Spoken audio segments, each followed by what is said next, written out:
Havendo número legal e invocando a Deus pela grandeza da pátria e a paz entre os homens, dou por aberta a sessão.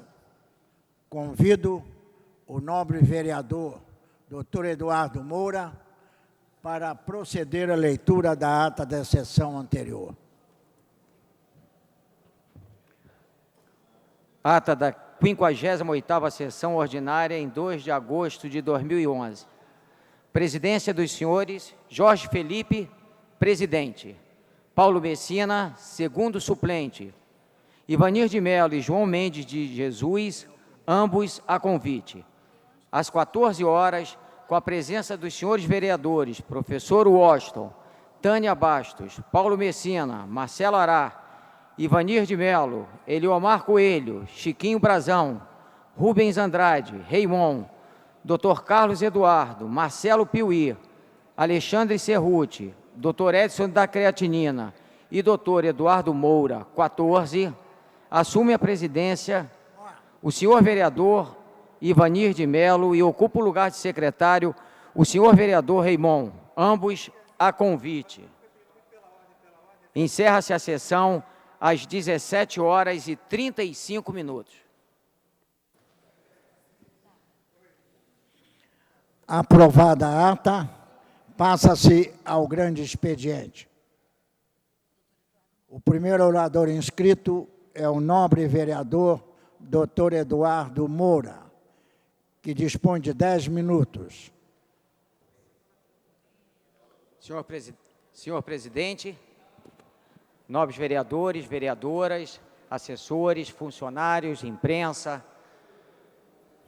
eu gostaria de abordar um tema hoje que é bastante contemporâneo, que é a Semana Internacional da Amamentação. Como pediatra, eu não poderia abrir mão dessa oportunidade de incentivar as mães para que façam o aleitamento materno exclusivo até os 6 meses de idade. E eu gostaria até de iniciar essa fala desmitificando algumas coisas que são ditas por pessoas leigas e que às vezes trazem sério transtorno para que o aleitamento materno tenha continuidade para algumas mães. Um deles, e que eu acho que é importantíssimo que seja dito aqui, é que o leite é fraco. Então, as mães imaginando que o seu leite é fraco, ela deixa de fazê-lo e, consequentemente, traz diversos transtornos para a criança e isso é muito ruim. Nos primeiros dias, a mãe não tem o leite materno na coloração que é usual depois dessa fase, 3º, 4º, 5º dia. Então, por ele ser de uma cor mais clara e transparente, tem-se a impressão que aquele leite não está dando sustento para as crianças. Só que isso não é em função da coloração, porque esse leite dos 3 primeiros dias, que chama-se colostro, ele é dito pelas especialistas, e nós sempre afirmamos isso para as mães, que é um leite que tem uma quantidade de nutrientes que é ainda maior do que o que vem depois dessa fase, 3º, 4º, 5º dia. Então, acabar com essa história, e eu tenho certeza que através da TV Câmara, muitas pessoas nos assistem, e nós aqui também podemos servir para dar essa orientação a todos os telespectadores que estão nos assistindo agora e dizer que não existe leite fraco, acabar com essa história. Uma outra mentira, e que isso também traz alguns transtornos, principalmente agora que nós estamos vivendo uma época onde a estética, onde a beleza é tão buscada a qualquer preço, e se imagina que o seio fica mais feio do que aquele seio que a mãe tinha antes de amamentar. Isso é uma outra mentira. quem não tem uma boa sustentação daquela região peitoral, amamentando ou não amamentando, ela vai ter o seio ficando de forma que às vezes desagrada ao status quo estético vigente. Então não vamos entrar nessa ideia distorcida e equivocada, imaginando que o seio vai ficar feio porque a mãe amamenta. Essa é uma outra coisa que eu gostaria de desmitificar hoje nessa fala. É importante as senhoras e os senhores que estão nos assistindo aqui, nesse momento, e as pessoas que estão nos assistindo em casa através da TV Câmara, também saber que o leite materno, ele tem os nutrientes que a criança precisa na quantidade e na qualidade que ela precisa. Nós não podemos comparar o leite materno com o leite de vaca, porque o leite de vaca é feito para bezerro. O leite em pó, ele é evaporado a água, fica o pó, e aquele leite é utilizado, mas não é próprio para a criança. Até é feito, mas até é utilizado, mas não é o leite melhor. Outra coisa que eu queria passar para as senhoras e os senhores, que eu acho muito importante que tomem conhecimento, e eu costumo usar uma forma alegórica para dizer isso, é mostrar para as pessoas que o leite materno, além de todas as vantagens que tem, proteínas próprias para a criança, açúcares próprios, gordura própria, além disso, eu costumo dizer muitas vezes para as pessoas com as quais eu tenho oportunidade de passar essa noção em relação ao leite materno, que ele, além de tudo, ele protege contra diversas doenças. Então, a mãe que amamenta seu filho com o leite materno, ela está dando proteção também contra diarreias, contra pneumonias, contra alergias respiratórias, alergias de um modo geral. Então, é importantíssimo que nós possamos hoje ter essa oportunidade e, tendo, usá-la dessa forma, trazendo esse benefício, que podem ter certeza que é tão importante para todas as mães. Antes de encerrar esse tema, eu queria dizer que não pode comparar, né, o carinho, a aproximação, a proximidade que existe da mãe com o seu filho quando ela está amamentando. É diferente de dar uma mamadeira. E isso é importante, e muito importante mesmo, para que as mães tomem conhecimento. Bem, dito isso, tem uma outra coisa que o tempo ainda me permite, né, dizer em relação a isso, né, é que eu tenho aqui num jornal do Metro Brasil, mãe proibida de amamentar será indenizada. A Justiça de Santa Catarina decide que a empresa deve pagar R$100 mil à ex-funcionária por assédio moral. E a reportagem discorre sobre isso, dizendo que é inegável que a situação lhe gerou enorme estresse e abalo moral. Houve um descumprimento da lei, houve um descumprimento de humanidade, porque eu acho que já está provado, e os empresários sabem que está provado que o leite materno é importante, que essa mãe que amamenta seu filho, ela vai voltar ao trabalho com mais vontade, com mais alegria, e reconhecendo que aquele empresário, que aquela empresa está lhe dando o que é devido. Queria dizer também hoje para os senhores e para as senhoras, perdão, eu não disse, essa notícia foi mostrada ontem no Metro Brasil, na página 6, e ontem foi dia 2 de agosto. Então, quem tiver interesse pode pegar até pelo site deles, que é www.metro.com.br. Bem, uma outra notícia, essa já uma notícia ruim que nós tivemos ontem, né, que os professores rejeitaram o aumento de 3,5% e estavam esperando 26% e rejeitaram isso. Senhor presidente, sem ser maniqueísta, sem ficar ali naquela extremidade entre o bem e o mal, não é possível que isso não se resolva. Não é possível que nós não saibamos até agora, ou não queiramos ter, ou não tenhamos ainda a chance de saber o que está acontecendo que faz com que os professores não tenham os salários dignos e que merecem. E aí fica aquela história, né? Será que são os professores que não estão trabalhando bem? Aí vejam aspiado isso, a greve, ou será que é o Estado que não está tendo a sensibilidade para poder fazer com que os professores tenham a sua remuneração justa? Não podemos esperar até próximo da eleição para dizer: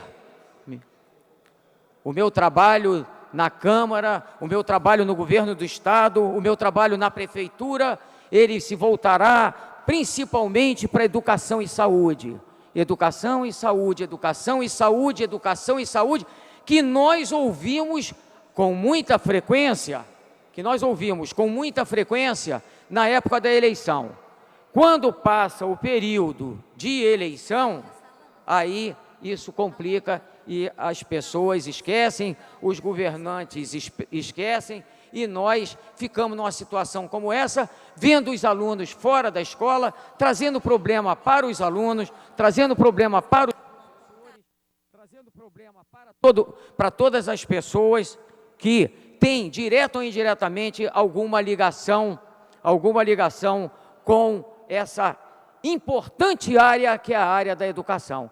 Então, eu acho que nós todos, mesmo que isso esteja acontecendo a nível de Secretaria de Educação, Secretaria Estadual de Educação, mas nós, enquanto cidadãos, nós temos a obrigação de passar essa mensagem para vocês. Finalmente, eu queria falar mais uma vez sobre um tema que eu ontem disse e que todo dia eu vou abordar aqui até eu ter uma resposta para isso, que é a questão desse trânsito que ocorre ali na região da Martin Luther King, entre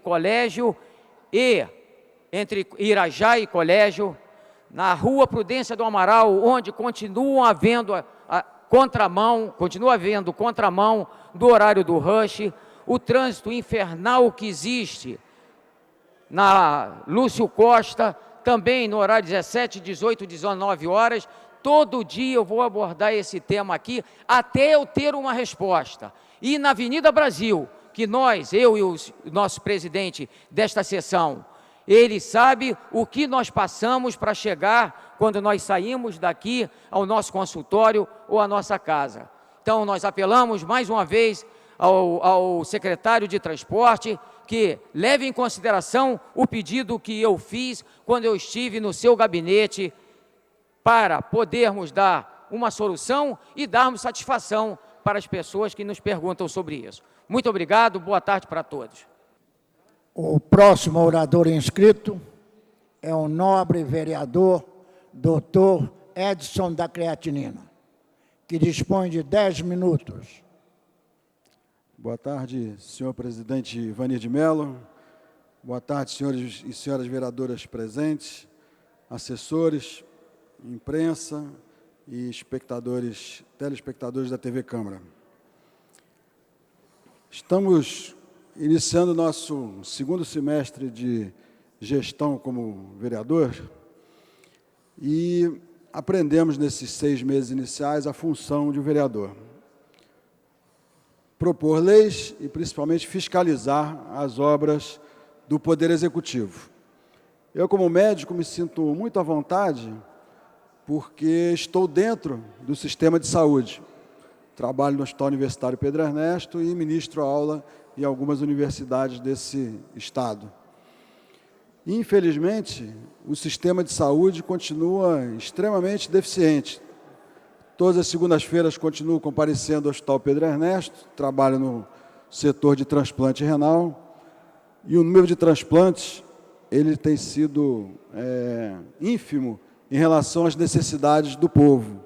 Não fazemos transplante de coração, não fazemos transplante de pulmão, não fazemos transplantes de pâncreas, fazemos pouquíssimos transplantes de córnea, de osso, e até o Tribunal de Contas da União já designou um funcionário para que avaliasse a situação dos transplantes no estado do Rio de Janeiro, que tem estado muito aquém daquilo que se propôs, inclusive com um sistema chamado Programa Estadual de Transplante de Órgãos, que foi inaugurado de forma efusiante pelo governador há mais ou menos um ano atrás, que se localiza ali perto da Leopoldina, e que, infelizmente, ainda não está funcionando do jeito que nós gostaríamos. Fomos surpreendidos nesta segunda-feira com a notícia do fechamento do Hospital Rocha Maia, localizado em Botafogo. É surpreendente que, enquanto se inauguram 42 clínicas de família, se fecham hospitais, se fecham serviços, como foi noticiado aqui, o fechamento do serviço de pediatria do Hospital Carlos Chagas, agora o fechamento do Hospital Rocha Maia. No dia seguinte foi dito que não foi bem um fechamento, foi falta de funcionários. Mas como arrumar uma casa, como adornar uma casa sem haver o mínimo necessário, sem haver comida na geladeira, sem haver a limpeza dessa casa? E é isso, é como eu vejo o sistema de saúde desse município, desse estado. Infelizmente, o prefeito não nos recebeu, não recebeu os médicos desse município há cerca de um mês atrás, para que ele nos dissesse exatamente o que está ocorrendo com o sistema de saúde desse município. Eu queria manifestar aqui a minha preocupação quanto às notícias veiculadas sobre a situação do Hospital Rocha Maia. Na Rua General Severiano, ao lado da sede do Clube Botafogo, de futebol e regatas, por acaso, duas das instituições que muito refletem o espírito da nossa cidade e também contam a sua história. Seu prédio, tombado pelo patrimônio histórico, tem hoje um anexo para abrigar a emergência, os serviços de imagem, assim como alguns leitos para internação.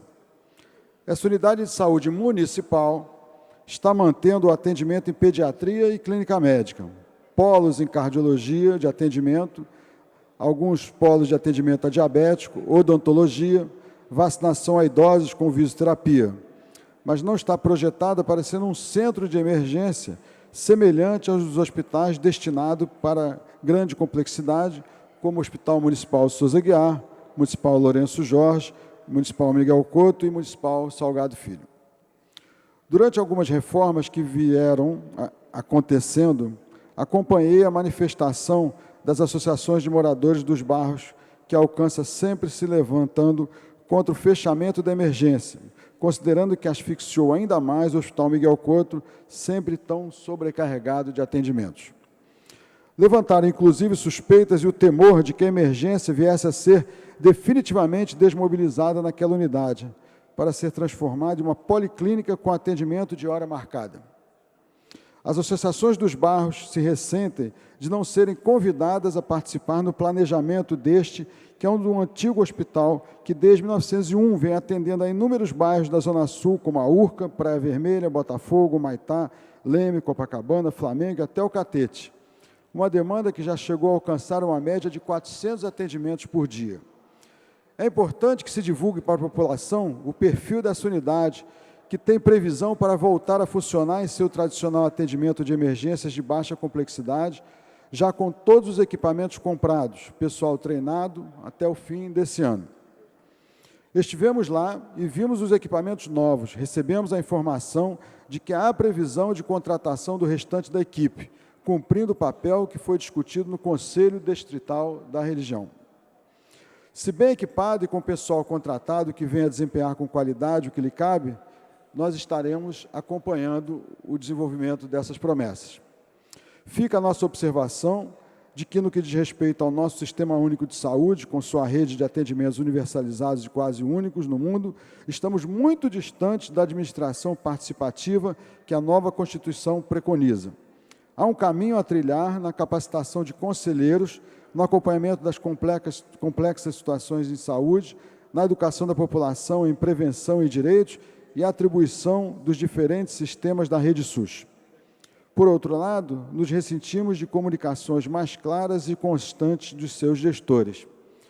Assim, esperamos que os gestores de saúde desse município deem as devidas respostas a essas deficiências do sistema de saúde, porque a população em si ela não quer saber se o hospital é municipal, se é universitário, se é federal ou se é estadual. A população quer e merece um atendimento decente dos gestores e dos governadores, prefeitos e do presidente da República, da presidente. Bom dia, boa tarde a todos. O próximo orador inscrito é o nobre vereador Tio Carlos, que dispõe de 10 minutos. Boa tarde, senhor presidente. Boa tarde a todos os companheiros presentes. E meu pronunciamento hoje, na verdade, são 2 alertas. Um alerta ao senhor governador Sérgio Cabral, ao secretário Beltrame, em função dos problemas que vêm ocorrendo na região de Jacarepaguá, especialmente no Gardênia Azul e no Rio das Pedras. Esses dois bairros, que eu venho já por diversas vezes me colocando, não como defensor, até porque a minha obrigação é olhar por toda a cidade do Rio de Janeiro, mas por ter uma atividade política próxima, venho me preocupando porque o abandono por parte tanto do município como do Estado tem sido latente. Cada vez mais eu tenho chamando a atenção das autoridades no âmbito municipal para que possam olhar, assim como estão fazendo na Cidade de Deus. Começamos a falar isso há algum tempo e finalmente a Prefeitura está na Cidade de Deus com um projeto realmente para poder melhorar aquela região que ficou muito degradada em função da violência do tráfico e ficou, consequentemente, muito abandonada. Hoje, com a UPP, a Cidade de Deus está vivendo um novo tempo. E estou vendo, sim, o Estado, através da unidade pacificadora, atuando na questão da segurança, e também a Prefeitura levando serviços, atendendo a população. Então, isso é muito importante. E aí, na Cidade de Deus, tenho notado um grande avanço. Porém, funcionando bem próximo, já existe o contraditório nisso tudo. O Gardênia Azul, que até algum tempo atrás tinha na pessoa do vereador Cristiano Girão, uma atuação naquela região, política também. Em função dos problemas, que aqui não me compete julgar, até porque me disseram, fui à Associação de Moradores, que até hoje nada foi provado contra o Girão, mas ele não é mais vereador. E eu até procurei explicar que isso, o Girão tem que explicar, não a Câmara de Vereadores, e sim a Justiça. E que o faça, e eu, no meu íntimo, até torço por ele. Mas entendo que o Rio das Pedras, que também teve a participação de um ex-vereador, esse que já faleceu, na ocasião, parece que a atuação desses vereadores fazia com que existisse um elo entre o Poder Legislativo e o Poder Executivo. Não tendo mais o vereador, ex-vereador Nadinho, nem o ex-vereador Girão, não sei o que aconteceu, mas o que tenho visto é um total abandono dessas duas regiões. E digo de forma assustada, porque até então, senhor presidente, diziam lá que não se tinha tráfico, não se tinha assaltos, não se tinha furtos. E eu quero dizer que hoje, esta semana inteira, estive praticamente todos os dias nesses dois bairros, atendendo a população, porque mulheres estão sendo violentadas, estupro, que não foi um, não foram 2, 8 estupros aconteceram, estão sendo acompanhados na delegacia, estão sendo realmente tomadas providências para que se busque esses marginais, esses monstros. Tive uma reunião com o novo comandante do 18º Batalhão, que também já está ciente e está tentando, quer dizer, se organizar para que realmente tome-se providências.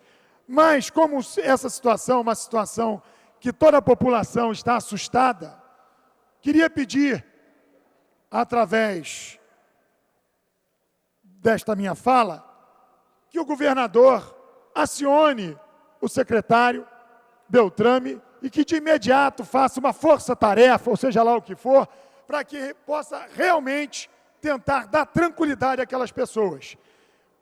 Furto acontece em todas as regiões da nossa cidade, do nosso estado, do nosso Brasil.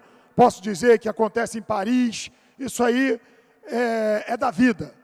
Mas o que está acontecendo lá, à luz do dia, à noite, o comércio está sendo também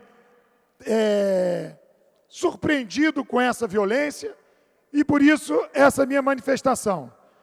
Acredito na política de segurança pública do secretário Beltrame, acredito na Polícia Militar, acredito na Polícia Civil, e vejo que se eles agirem, aquela população vai poder realmente dormir sossegada. Mas que faça isso de forma imediata. Existiam nesses 2 bairros, o GEPAI, era um trailer com a polícia permanente nessa região. Não sei por que foram retirados esses trailers, e por mais que o comandante disse que está reformando esses equipamentos e que a intenção é que volte, algo tem que ser feito. O efetivo da Polícia Militar tem que ser maior. Sabe por quê, senhor presidente? Não adianta tirar, aliás, adianta sim, mas também não adianta cobrir um santo e descobrir o outro. Não adianta os marginais, os bandidos, os traficantes saírem da cidade de Deus e procurarem um bairro do lado, que não tem um policiamento ostensivo e uma polícia atuante. Aliás, isso é uma opinião que está sendo dita pela população. Então, eu quero aqui, diante dos companheiros, quem atua naquela região, não vejo aqui o vereador Chiquinho Brazão, mas sei da competência dele, para que realmente também possa se somar e que nós possamos agir. Quanto ao prefeito Eduardo Paes, que ele também faça chegar no Rio das Pedras, que é uma cidade, um bairro com característica de cidade, são 160 mil habitantes, que ele realmente também leve o que está sendo colocado na Cidade de Deus para o Rio das Pedras. E no Gardênia Azul, que também vive hoje problemas muito graves. O rio assoreado, a sujeira, e apesar de já me reunir com os diretores, quer dizer, com o pessoal da Conlurb, sei que a população também precisa contribuir. E a Conlurb recolhe o lixo diariamente, mas algo precisa ser feito em termos de conscientização da população, porque o bairro continua ainda muito sujo. E aí existe a participação da Conlurb, mas também tem que ter, que ela possa levar a educação ambiental, que se possa criar palestras, chamar a população, para que eles também possam colaborar. Porque eu vejo que, no sentido do lixo, a população também tem a sua parcela de culpa. Mas, principalmente, em relação aos serviços que são de competência da Prefeitura, estarei vigilante, estarei aqui pedindo uma atuação. Rio das Pedras, precisa urgente que o subprefeito Tiago Mohamed atue mais constantemente naquela região. Digo isso porque já fiz algumas colocações aqui nessa tribuna e não vi melhoras. Apesar de reconhecer que ele é um rapaz bastante esforçado, bastante competente, mas digo e repito, não há como dar uma pessoa, uma equipe apenas, conseguir resolver os problemas de toda a Barra da Tijuca, Recreio dos Bandeirantes, Vargem Grande, Jacarepaguá, que é o mundo, ele não está dando conta. Então eu preciso que o prefeito Eduardo Paes, que tem uma atuação política naquela região, que possa realmente ter uma atividade, um olhar especial para aquela região. Termino a minha fala agradecendo. Eu, se puder, volto a falar, porque o nobre vereador Edson da Creatinina, como o doutor Eduardo Moura, nós estivemos no recesso até, num debate na Rádio Manchete, e falamos sobre a possibilidade de fazermos visitas aos hospitais. E eu gostaria de chamar os companheiros médicos, porque eu já comecei pelas maternidades. Tenho, depois dos acontecimentos, feito algumas visitas, estive na emergência do Hospital Miguel Couto, e o meu tempo acabou, e depois eu quero dizer o que encontrei nessas unidades que estão sobre a responsabilidade da Prefeitura. Então, eu tornaria a me inscrever e agradeço a oportunidade, senhor presidente. O próximo orador inscrito é o nobre vereador Raimon, que dispõe de 10 minutos. Senhor presidente, nobre vereador Ivanir de Mello, doutor Ivanir de Mello, senhores vereadores aqui presentes no plenário da Câmara, amigos que trabalham aqui no plenário, assessores, equipe técnica, eu ouvi atentamente a palavra dos vereadores que me antecederam e eu queria me deter um pouco nesta fala do vereador Tio Carlos, quando atenta para a questão das comunidades mais empobrecidas da cidade. Ele cita a comunidade, o bairro de Gardênia Azul e Rio das Pedras, mas nós podíamos alocar esse seu discurso a todas as comunidades da cidade do Rio de Janeiro. E uma das discussões que está na pauta e que há mais ou menos uns 20 dias, um mês atrás, o secretário Zé Mariano Beltrame falava, inclusive publicado a exaustão no jornal Globo e em outras mídias, a fala do secretário, claro que não é ipsis literis, não é tal qual, mas o sentido da fala do secretário era: ou o Estado caminha junto às UPPs com as dimensões sociais, ou as UPPs não darão conta do recado. E é esta verdadeiramente a realidade. Nós sabemos, e isto não tem demérito nenhum para a classe dos trabalhadores da segurança, de modo particular para os policiais, quer policiais federais, civis, quer policiais militares, nós sabemos que durante muito tempo, as únicas presenças que o Estado fazia nas comunidades mais empobrecidas era a presença policial e muitas vezes a presença repressora. As nossas comunidades, de modo particular as mais empobrecidas, ficaram à mercê de sua própria sorte e às vezes capitaneadas por aqueles que não querem construção do bem, mas que ali mantinham as comunidades acuadas, as pessoas acuadas àquilo que era um domínio paralelo. E é nesse sentido que nós compreendemos e não podemos abrir mão, nós que somos representantes do povo da cidade do Rio de Janeiro, essa cidade que de fato é maravilhosa, mas uma cidade também partida, quebrada, uma cidade em que não é só quebrada porque São Conrado convive com uma favela em cima, ou porque Botafogo tem a Santa Marta logo acima, ou porque tem a Rocinha ou Vidigal junto a áreas nobres, ou Cantagalo, áreas nobres da cidade. Mas partida e quebrada porque é uma cidade onde muitos dos seus cidadãos não têm oportunidade. Os jovens, não só das classes mais empobrecidas, mas de todas as classes, têm passado momentos muito difíceis na nossa cidade. Por isso a cidade é uma cidade partida, é uma cidade quebrada, é uma cidade que estabeleceu um fosso de separação entre os que muito têm e os que têm muito pouco. E, portanto, se nós continuamos entendendo que as unidades de polícia pacificadora darão conta do recado apenas porque alguns policiais que são especificamente preparados para estarem nessas comunidades com abordagens específicas, eles não darão conta. É preciso entender que a segurança precisa ser acompanhada da educação, da saúde, do lazer, do esporte, e é um pouco esta fala que eu ouvi aqui e queria fazer eco a ela. E queria fazer com que isso ficasse, de certa forma, mais redundante. Nós precisamos entender, e é nesse sentido que é muito rica a participação de toda a sociedade. É nesse sentido que é muito rica a contribuição e a participação de todos os que moram nessa cidade, para poder fazer compreender o Estado, isto é, aqueles que governam o Estado, o poder público, de que as nossas comunidades, de modo particular as comunidades mais empobrecidas, elas merecem muito mais do que uma UPP. Elas merecem, têm o direito, é um direito constitucional, é um direito da legislação, é um direito do nosso Estado democrático, elas têm direito à educação, à saúde.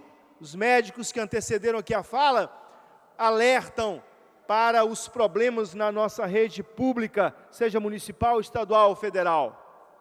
Nós entendemos que a população, ela tem esses seus direitos não assegurados, mas tem os seus direitos garantidos pela Constituição, garantidos pela legislação, mas infelizmente nem sempre assegurados por aqueles que governam a cidade, o Estado e o país. E é por isso que nós queremos fazer eco à fala que nos antecedeu do vereador Tio Carlos, entendendo que se de fato nós implementarmos, se de fato o poder público implementar na cidade, implementar nos espaços de convivência da cidade, a educação, a saúde, a moradia, o lazer, o esporte, a cultura, nós certamente precisaremos investir muito menos em segurança pública. Eu quero encerrar minha fala aqui, senhor presidente, nobres vereadores que acompanham aqui no plenário, e a todos vocês que aqui trabalham também. Quero encerrar com uma frase do presidente Lula. O presidente Lula dizia que para cada real investido em educação, nós economizaríamos centenas de outros reais em segurança. E isso não pode ser apenas falado, não pode ser apenas um mote, não pode ser apenas um argumento, não pode ser apenas algo dito da boca para fora, tem que ser realidade. E uma realidade colocada na sociedade brasileira num todo, para que nós possamos ter um país que verdadeiramente seja de todos, uma cidade que a todos acolha, uma cidade que dê oportunidades menos desiguais para os seus cidadãos. Muito obrigado, senhor presidente. Não havendo mais orador inscrito, a presidência franqueia a palavra. Com a palavra franqueada, o vereador Tio Carlos, que dispõe de 10 minutos. Obrigado, senhor presidente. Na verdade, eu só quero concluir a minha fala. Primeiro, antes de falar das emergências que eu comecei a visitar, queria falar de um problema, na verdade, também um alerta aos pais responsáveis em relação ao segundo semestre, acabou de começar o ano letivo, quer dizer, segundo período, né, nas escolas, e o problema que sempre acontece é aquele pai que não tem como levar os seus filhos para a escola e faz uso da contratação de um transporte.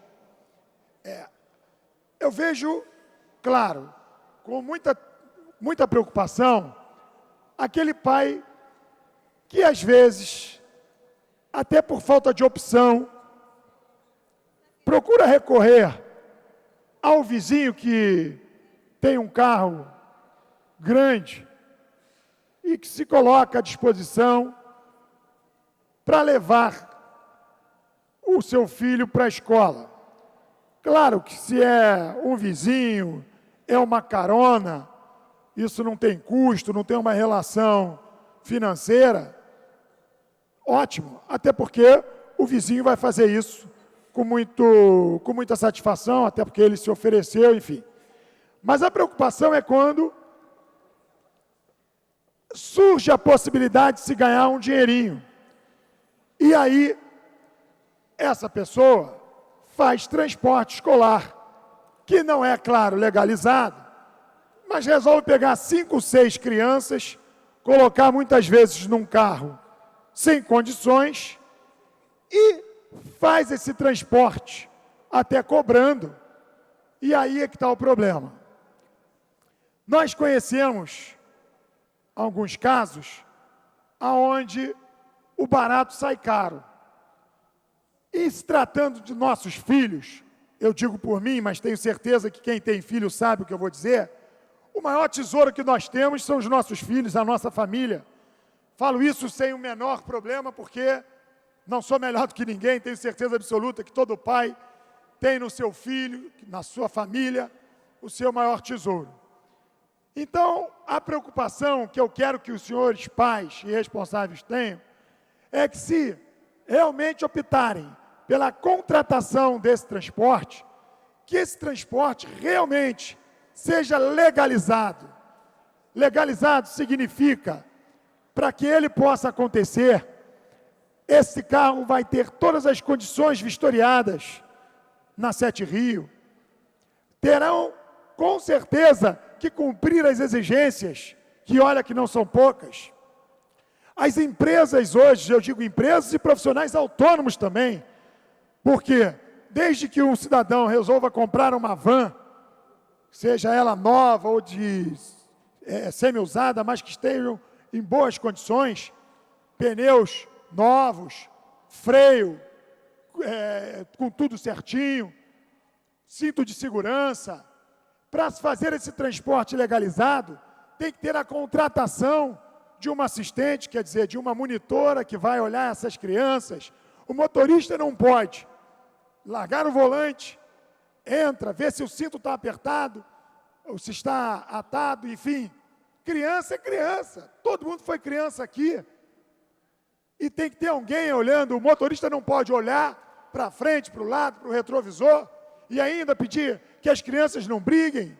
Então é importante que os pais possam recorrer ao transporte legalizado. Mas aí podem me perguntar assim, mas tio Carlos, a opção, tem pouca opção. Não, tem muita opção.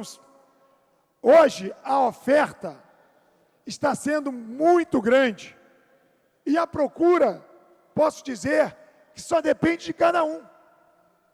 Quem tem um carro em boas condições e quer fazer transporte escolar, procure se legalizar. O Detro faz fiscalização também. Agora, muitas vezes, aquele legalizado sofre a fiscalização. E aquele que não é legalizado, ele consegue burlar essa vigilância. E aí não é fiscalizado.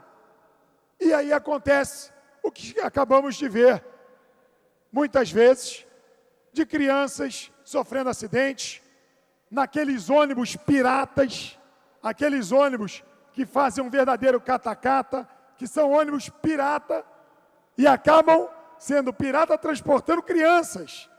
Adultos ainda segura, ainda senta, mas a criança precisa realmente de um cuidado maior. Muitos colégios oferecem um transporte legalizado. Aí é um pouco mais caro? Gente, mas para tratar dos nossos filhos, se o senhor, se a senhora quer fazer a economia, faça o seguinte, deixe de comprar um lanche no McDonald's, ou sei lá, num estabelecimento desse, mas priorize a segurança do seu filho. Transporte escolar precisa ter, por parte da prefeitura, uma fiscalização constante, para que a gente não tenha a tristeza de olhar crianças sendo praticamente mortas por imprudência, por negligência, muitas vezes até dos próprios pais. Então esse é o meu alerta, que esse segundo período do ano escolar, quem está contratando, que faça a exigência de que esse transporte seja legalizado. Então, essas seriam as minhas colocações em relação ao transporte escolar. Senhor presidente, eu queria agora falar sobre um pouquinho do que eu estive atuando no recesso. Recebi, de forma até surpresa, a notícia que algumas maternidades estavam se negando a receber mães que estavam ali para ter os seus filhos. Aconteceu na maternidade Fleming, Alexander Fleming, Marechal Hermes. Isso eu vi no jornal, se eu não me engano, no jornal O Dia, dizendo que o diretor do hospital estava até se negando a receber. De imediato fui ao hospital, fui recebido pelo diretor, e lá tomei ciência de todo o quadro. É um quadro preocupante, porque era uma unidade federal, muitos dos médicos que ali estão ainda, aliás, muitos não, temos poucos médicos, infelizmente, estão se aposentando, porque hoje está municipalizada, mas ela tem uma origem federal, então tem ali servidores ainda, servidores federais, e o problema do RH, quer dizer, dos recursos humanos, em toda a saúde do nosso município, ele existe. Tenho visto o esforço do secretário Rães em dar solução, tenho visto o esforço dos vereadores desta casa, lamentavelmente, nem todos, em busca de ajudar na solução do problema. Mais do que isso, senhor presidente, o senhor como médico, que foi secretário estadual de saúde, sabe que é um problema muito complexo, porque ele é muito fácil ser discutido, falado, porque os problemas aí estão, mas a solução depende de um comprometimento até da classe médica, porque alguns servidores, infelizmente, eu tenho que dizer, assim como na política, na advocacia, a medicina não é diferente, nós temos também maus profissionais que, sabendo desta situação, faltam os plantões de forma criminosa, graças a Deus ainda são poucos, mas isso vem acarretar o caos total, como é o que aconteceu com o fechamento do hospital. Isso é inadmissível. Mas como é que se resolve esse problema? Eu estive na maternidade, vi o comprometimento dos médicos que lá estavam, do seu diretor, vi o comprometimento das enfermeiras, que, aliás, na questão da obstetrícia, fugiu a palavra aqui, me ajudam os meus companheiros médicos, obstetra, né? A obstetrícia, o comprometimento dessas enfermeiras, que hoje, através desse projeto, também fazem os partos.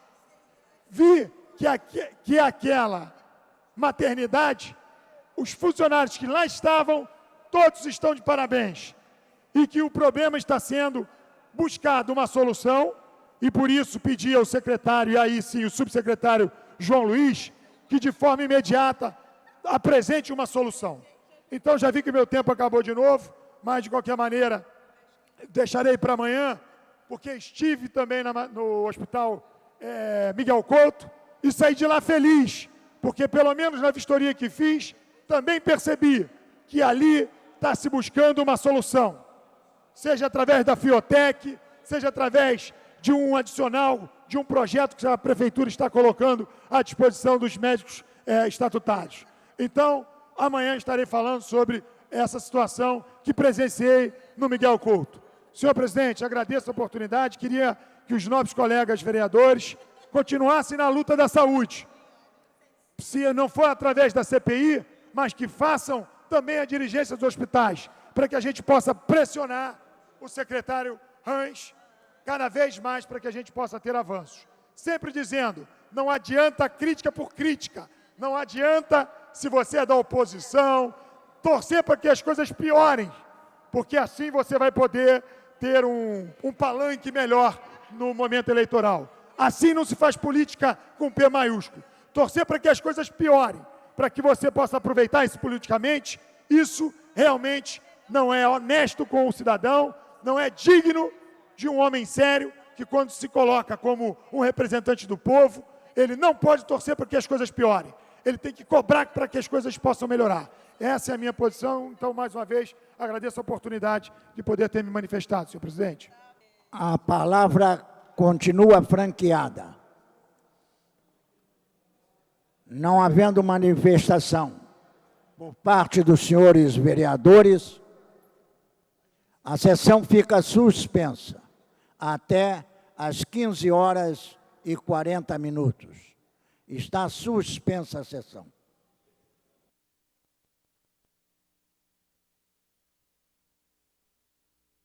Está reaberta a sessão. Terminada a primeira parte do grande expediente, passa-se a segunda parte. Não havendo orador inscrito, a palavra fica franqueada.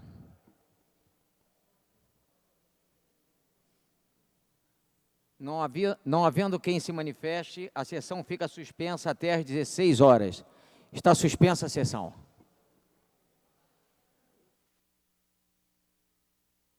Está reaberta a sessão. Terminado o grande expediente, passa-se ao prolongamento.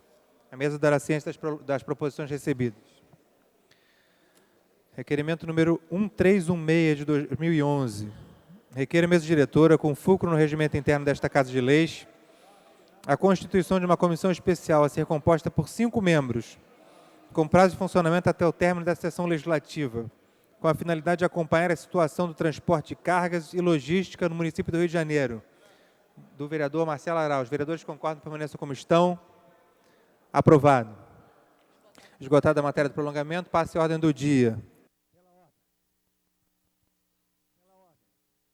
Pela ordem, o nobre vereador doutor Ivanir de Mello. Senhor presidente, senhores vereadores, eu gostaria de, neste momento, fazer uma crítica no acontecimento de ontem, aqui no plenário, quando vimos, não satisfeitos com uma apresentação no microfone, os colegas repetiram, às vezes, 3 vezes, para aparecerem junto à plateia aqui existente no momento. Eu acho que o companheiro tem que ser ético até nestes momentos. Não ficar repetindo, querendo aparecer e conseguir votos, à custa mesmo da participação de outros colegas. Assim, eu quero lembrar também em relação ao problema das indicações de medalhas Pedro Ernesto. Eu sempre combati o uso das indicações para medalhas Pedro Ernesto na conquista de votos. Nós devemos indicar medalhas Pedro Ernesto para pessoas realmente que merecem e que fizeram muito pelo nosso município. Eu, por exemplo, gostaria de informar que neste assunto, eu este ano apenas indiquei 2 medalhas Pedro Ernesto. Uma para um desembargador, pessoa que tem um currículo a apresentar. E o outro agora, na próxima segunda-feira, convido os senhores funcionários, os senhores vereadores, para comparecerem na cerimônia, quando eu vou homenagear com uma medalha Pedro Ernesto ao funcionário da empresa de ônibus, o motorista do ônibus, que encontrou R$74 mil e devolveu ao seu proprietário, como uma demonstração de ética e, portanto, especialmente de honestidade. Isto é importante. Para essas pessoas, nós devemos indicar medalhas, mas não visando o voto que vem a seguir. Devo dizer, entre outras coisas, que este funcionário da empresa de ônibus, que achou R$74 mil e devolveu esses R$74 mil ao seu proprietário, eu quero dizer que isto deve ser citado, deve ser realmente homenageado. E não porque este funcionário, além do mais, é residente em Friburgo, ou melhor, em Teresópolis. Portanto, não terá nenhum apoio eleitoral em relação a esta proposta. Eu quero dizer que eu viso sempre homenagear as pessoas que merecem. Não é qualquer um que tem uma meia dúzia de votos para então homenageá-lo e receber em troca um apoio eleitoral. Portanto, senhor presidente, ficam aqui as minhas críticas. E ficam aqui também as minhas críticas em relação ao comportamento no plenário de ontem, quando vimos colegas repetindo 3 vezes, falando 3 vezes, porque aqui ontem existia uma plateia. E hoje não existe essa plateia. E ninguém voltou aqui para falar no mesmo assunto. Um assunto que não era tratado, na ordem do dia. Senhor presidente, ficam aqui as minhas críticas. Obrigado. Doutor Ivani de Mello, quero lembrar a Vossa Excelência que... Quero lembrar a Vossa Excelência... Primeiro, quero dizer que Vossa Excelência está coberto de razão. Realmente, uma pena hoje o plenário não ter o mesmo comportamento de ontem. E, segundo, dizer a Vossa Excelência em relação à medalha Pedro Ernesto que as minhas também, como Vossa Excelência muito bem sabe, são muito bem escolhidas a dedo, como, por exemplo, Vossa Excelência. Pela ordem, nobre vereadora Tereza Berger. Senhor presidente, senhores vereadores, eu aproveito as palavras do nobre vereador que me antecedeu para dizer que a gente fica muito orgulhosa quando vê posições como a desse motorista que devolveu uma importância tão significativa, demonstrando com sua atitude o seu caráter, a sua dignidade, a sua honestidade. Então, vereador, eu fico assim muito feliz com a homenagem proposta por Vossa Excelência, porque num momento, numa ocasião, num tempo em que os valores morais e éticos estão em desuso, eu até diria assim, a gente recebeu um exemplo de uma pessoa humilde, que, como eu disse, deve lutar com muita dificuldade para sobreviver, ele e a sua família, se propõe a devolver esta importância.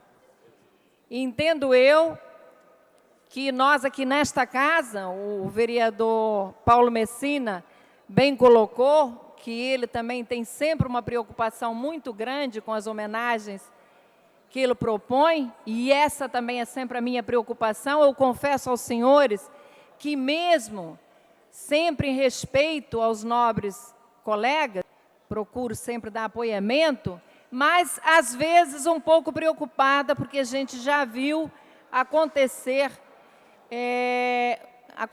coisas nesta casa, homenagens a pessoas que absolutamente nada tinham a ver com a nossa cidade, com o seu desenvolvimento, com o trabalho que nós temos obrigação de realizar aqui nesta casa.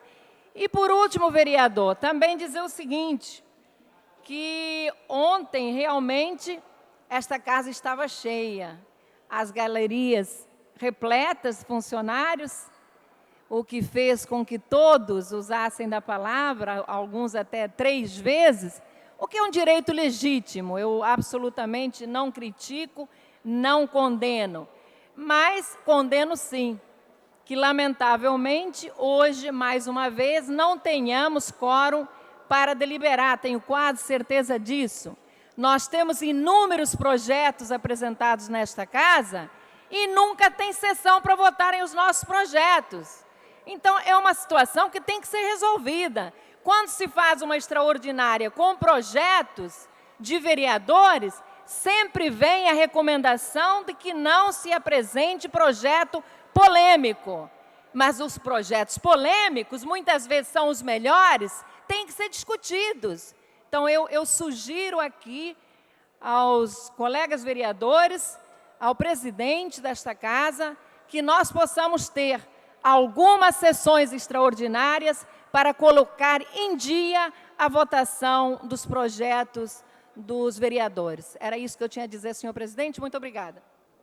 Eu queria, não como presidente dessa sessão, mas como presidente da Comissão de Educação e Cultura, pedir aos colegas 1 minuto de silêncio pela morte do nobre ator de teatro e televisão, Ítalo Rossi, e que a gente homenageasse com esse gesto.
Foi solicitada pelo nobre vereador Eleomar Coelho, a verificação de quórum.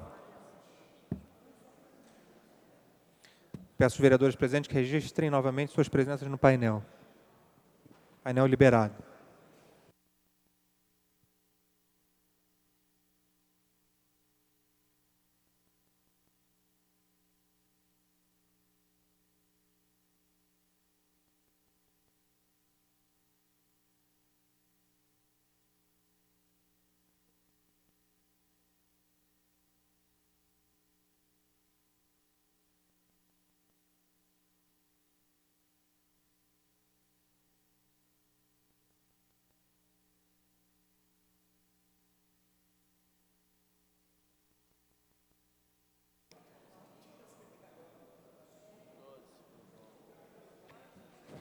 A presidência vai encerrar a verificação.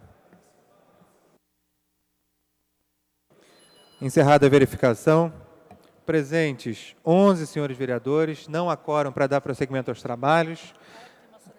A presidência, antes de encerrar, convoca a sessão ordinária para amanhã às 14 horas.